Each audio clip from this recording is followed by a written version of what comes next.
रांची के शिव शक्ति चौराहे पर दिन दहाड़े गोलीकांड, ठेकेदार को बीच सड़क पर गोली मारी, युवक गंभीर, सीसीटीवी में कैद वारदात। रांची थाना क्षेत्र के शिव शक्ति चौराहे पर हुए सनसनीखेज गोलीकांड ने पूरे इलाके में दहशत फैला दी। दिन दहाड़े बाइक सवार दो अज्ञात बदमाशों ने 35 वर्षीय ठेकेदार क्लियरेंस एडकिंस पर फायरिंग कर दी।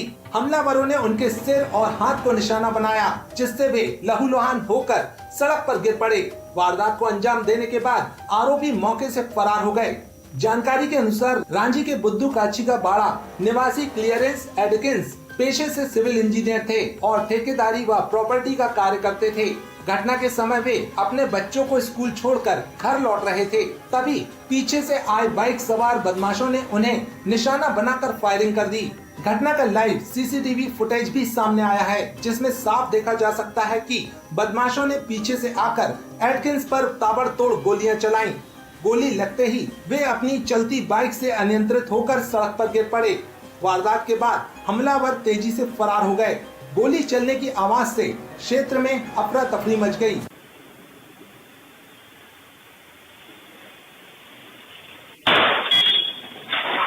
और मौके पर राहगीरों की भीड़ जमा हो गई।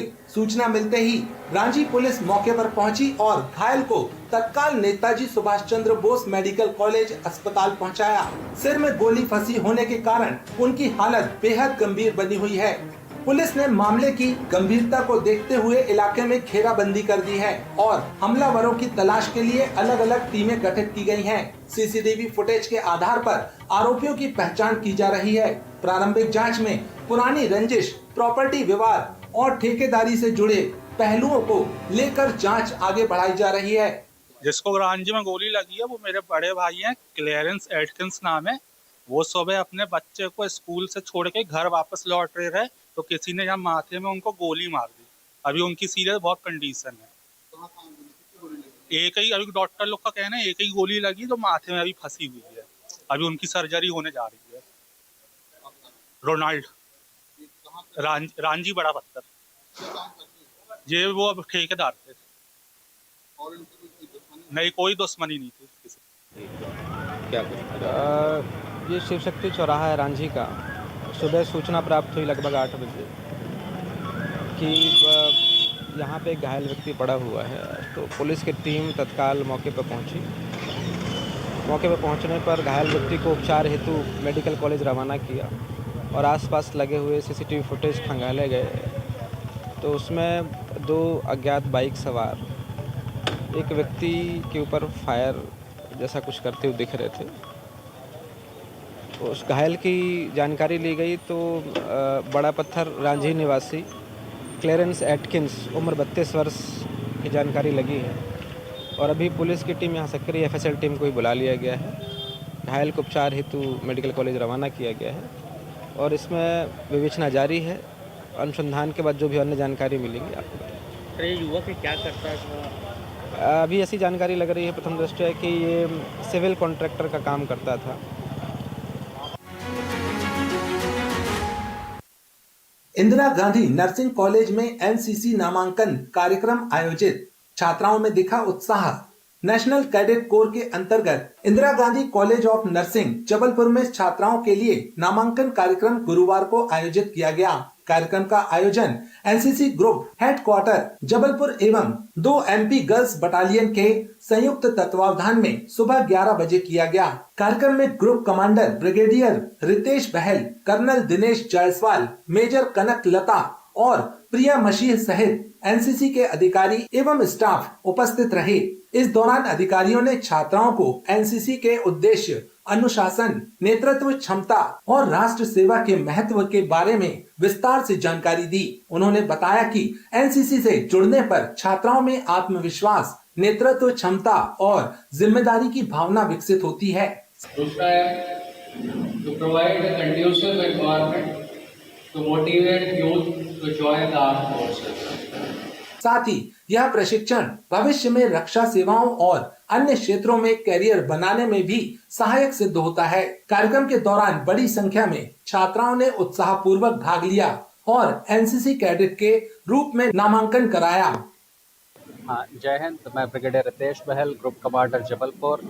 Indira Gandhi college of nursing को बधाई देता हूं कि यहाँ आज एनसीसी की एक प्लेटून रेस की गई है और इस वर्ष से अब हम 18 कैडेट्स हर वर्ष एनरोल करेंगे और टोटल 54 कैडेट्स की वैकेंसी इस कॉलेज को दी गई है फॉर एनसीसी कैडेट्स। और मैं डायरेक्टर साहब, प्रिंसिपल मैम और इनके कमांडिंग ऑफिसर को भी बधाई देता हूं कि ये एनसीसी यहाँ पे रेस की गई है और सबसे ज़्यादा बधाई के पात्र हैं यहाँ जो कैडेट्स हैं और इससे इनके भविष्य बहुत उज्जवल होगा। सब देशभक्ति के प्रति एक निवेदन करने का ये भी एक माध्यम है एनसीसी। बिल्कुल। ये एनसीसी पूरे भारत में अपना एक परचम लहरा रहा है। बिल्कुल। किस तरीके से इसको देखेंगे और यहाँ पे कैडेट्स किस तरीके से इसका वो बहुत ज़ोर शोर से कैडेटों में उत्साह है कि ये एनसीसी यहाँ पे रेस की गई है, इसकी स्थापना की गई है और एनसीसी एक वर्ल्ड की सबसे लार्जेस्ट संस्था है, यूनिफॉर्म्ड ऑर्गेनाइजेशन, और आज की तारीख में 17 लाख कैडेट्स हैं एनसीसी में और राष्ट्र निर्माण में हर प्रकार से योगदान दे रहे हैं, चाहे वो सोशल सर्विस और कम्युनिटी डेवलपमेंट हो, एडवेंचर एक्टिविटीज़ हो, रिपब्लिक डे परेड में बढ़ चढ़कर भागीदारी हो या माउंट एवरेस्ट पे समिट करना हो। पिछले वर्ष ही 2025 मई में एनसीसी के 10 कैडेट्स ने पर्वतारोही टीम ने माउंट एवरेस्ट को समिट किया था।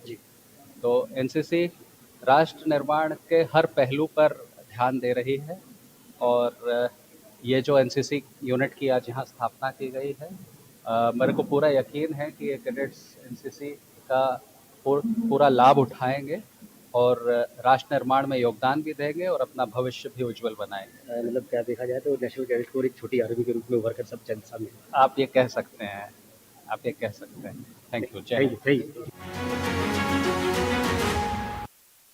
शादी में शामिल होने गई 3 लड़कियां नहर में डूबी, तलाश जारी। बरगी सालीवाड़ा केनाल में हादसा, चचेरी बहनें थी तीनों। जबलपुर गुरुवार की दोपहर बरगी क्षेत्र के सालीवाड़ा गांव में एक दर्दनाक हादसा हो गया, जहां नर्मदा नदी के केनाल में नहाने गईं 3 लड़कियां तेज बहाव में बह गईं। तीनों आपस में चचेरी बहनें थीं और शादी समारोह में शामिल होने सालीवाड़ा आई हुई थीं। समारोह के बाद वे नहर में नहाने चली गईं, जहां गहरे पानी और तेज बहाव में फंसकर डूब गईं। डूबने वाली लड़कियों की पहचान शीतल पटेल, तनु पटेल और सानिया पटेल के रूप में हुई है। उनकी उम्र क्रमशः 23 वर्ष, 17 वर्ष और 8 वर्ष बताई जा रही है। वे गौर पोसम घाट, बिलहरी कटिया घाट और मेडिकल क्षेत्र के पास सगड़ा की निवासी बताई जा रही हैं। घटना के समय केनाल किनारे मौजूद लोगों ने उन्हें बचाने की कोशिश की, लेकिन पानी का बहाव अधिक होने और गहराई ज्यादा होने के कारण वे सफल नहीं हो सके। बताया जा रहा है कि 4 लड़कियां नहाने गई थीं, जिनमें से एक किसी तरह बाहर निकल आई, जबकि तीनों बह गईं। सूचना मिलते ही पुलिस और होमगार्ड की टीम मौके पर पहुंची और रेस्क्यू अभियान शुरू किया। समाचार लिखे जाने तक तीनों का कोई पता नहीं चल सका था और तलाश जारी थी। थाना बरगी के ग्राम सालीवाड़ा में एक पटेल समाज के यहाँ विवाह समारोह था, तो 5 बच्चियां एक नहर में नहाने गई हुई थी। तो 4 बच्चियां जब इसमें नहा रही थी तो 5वीं बच्ची इनका वीडियो बनाई और एक फोटो भी ली, और अचानक जब 5वें बच्चे ने देखा कि ये बहने लगे हैं तो 5वीं बच्ची ने कूद कर एक बच्ची को तो बचा लिया, लेकिन 3 बच्ची बहने लगे। वहां पर एक महिला भी थी, तो उसने अपना साड़ी का वो फेंका, लेकिन वो गहराई में चले जाने से वो वहां बह गए। इसमें तत्काल थाना प्रभारी और तहसीलदार मौके पर पहुंचे और जो हमारे एसडीआरएफ की टीम है और हमारे गोताखोर हैं वो लगातार वहां सर्च कर रहे हैं और जल्द ही उनको हम निकालने का प्रयास कर रहे हैं। शहर के चौहानी शमशान घाट में आज उस वक्त भारी गहमा गहमी रही जब पुलिस और प्रशासनिक अधिकारियों की मौजूदगी में एक युवक के शव को कब्र खोदकर बाहर निकाला गया। यह मामला आधारताल निवासी दीपक की मौत से जुड़ा है। दीपक 18 तारीख को लापता हुआ था और उसकी लावारिस गाड़ी घमापुर में मिली थी।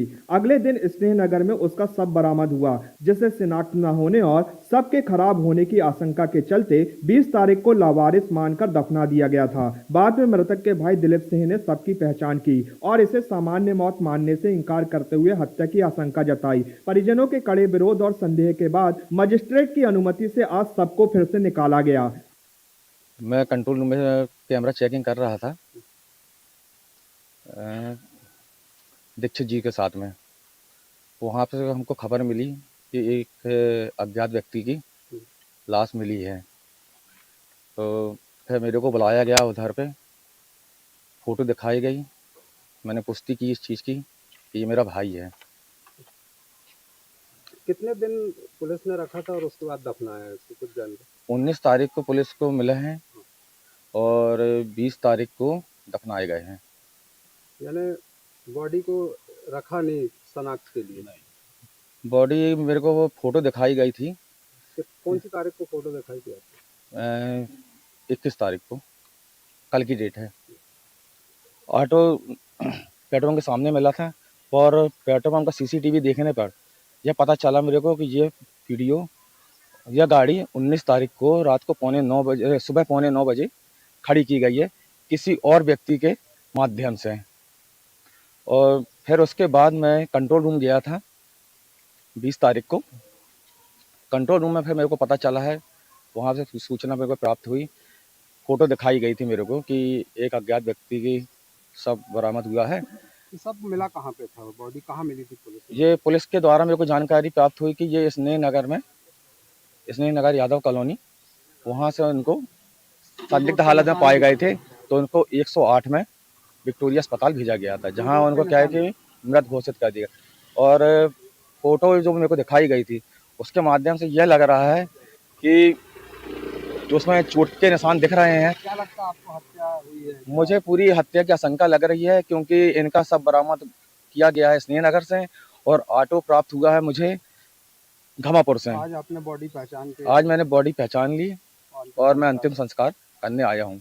मामला यह है कि 19 तारीख को एक अज्ञात व्यक्ति को, जिसे 108 एम्बुलेंस ने विक्टोरिया अस्पताल में ले जा करके भर्ती कराया था, डॉक्टर ने ब्लड डेड घोषित कर दिया था। उसकी पहचान कार्रवाई कल हुई है शाम को। आज एसडीएम साहब के आदेश से उसके परिजनों को उत्खनन की कार्रवाई कराकर सुपुर्द किया जा रहा है। कहाँ मिली थी बॉडी?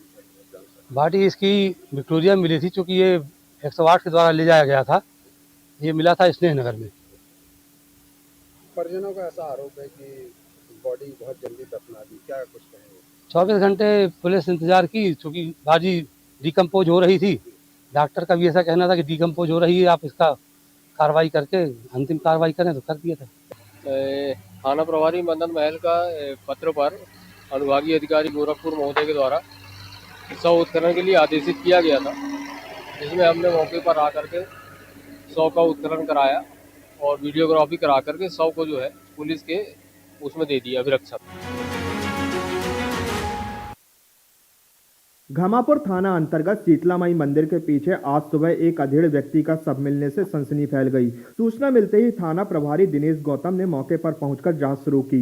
मृतक की पहचान बेलबाग निवासी 50 वर्षीय महेंद्र सिंह ठाकुर के रूप में हुई है। परिजनों के अनुसार महेंद्र कबाड़ी का काम करता था और शराब पीने का आदी था। आशंका जताई जा रही है कि शराब के अत्यधिक नशे के कारण उसकी मृत्यु हुई है। पुलिस ने सबका पंचनामा कर पोस्टमार्टम के लिए मेडिकल अस्पताल भेज दिया है और मर्ग कायम कर मामले की विस्तृत जांच की जा रही है। शीतलामाई मंदिर के पीछे बरगद के झाड़ के सामने मेरी होटल है, उसके नीचे एक व्यक्ति कल रात से पी के पड़ा रहा, अज्ञात मौत हो गई। क्या नाम है आपका? मेरा नाम अज्जू। आपने फिर क्या किया उसके बाद? जी, उसके बाद जब आपने ये शव देखा तो उसके बाद किसी को सूचना दी, क्या किया आपने? 108 पे लगाया, 112 सूचना दी। जो कबाड़ी का सामान लाकर यहीं बेचता था और यहीं पर कहने का मतलब पड़ा हुआ मिला है गत रात्रि से। अभी इस व्यक्ति की पहचान करने के लिए सूचना प्राप्त हुई कि बेलबाग सुई खदान क्षेत्र का रहने वाला है। उनके परिजनों को सूचना देने के लिए स्टाफ भेजा हुआ है। परिजन जब आते हैं उनकी तरफ से इंटीमेशन लिख करके 100 पंचनामा कार्रवाई की जाएगी। कैसे ख़त्म हुआ है ये इसके लिए पीएम कराया जाना होगा। संभवतः हीट स्ट्रोक या अन्य कोई कारण हो सकता है। जाहिर है कोई ऐसी कोई गंभीर चोट सामने दिखाई नहीं दे रही है। जबलपुर के दमोना का क्षेत्र स्थित बस स्टैंड के पास उस वक्त अफरा तफरी मच गई जब नगर निगम की एक खड़ी कचरा गाड़ी में अचानक आग लग गई। प्रत्यक्षदर्शियों के मुताबिक गाड़ी खड़ी अवस्था में थी, तभी उसमें से धुआं उठने लगा और देखते ही देखते आग भड़क गई। आसपास मौजूद लोगों और राहगीरों ने स्थिति को भांपते हुए तुरंत सतर्कता दिखाई और गाड़ी को अन्य वाहनों से अलग कर बीच स्थान पर कर दिया ताकि आग फैलने का खतरा कम हो सके। सूचना मिलते ही नगर निगम के फायर ब्रिगेड की टीम मौके पर पहुंची और तेजी से कार्यवाही करते हुए आग पर काबू पा लिया। राहत की बात ये रही कि इस घटना में कोई जनहानि नहीं हुई। हम लोग यहाँ बैठे थे सामने तो देखे तो नगर निगम की गाड़ी में आग लगी हुई थी, तो हम लोग उसको बाहर निकाल के यहाँ लाके लगा दिए। हाँ, गाड़ियों के बीच में गाड़ी लगी थी, उसको बाहर निकाल के लाए, फायर ब्रिगेड आई, आग बुझाई।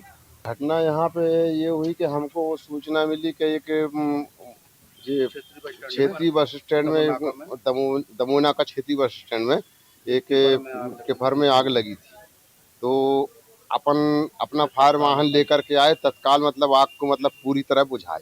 कैसे लगी आग, कुछ पता चला? अब ये तो मतलब कुछ बता नहीं सकते, अज्ञात है ये।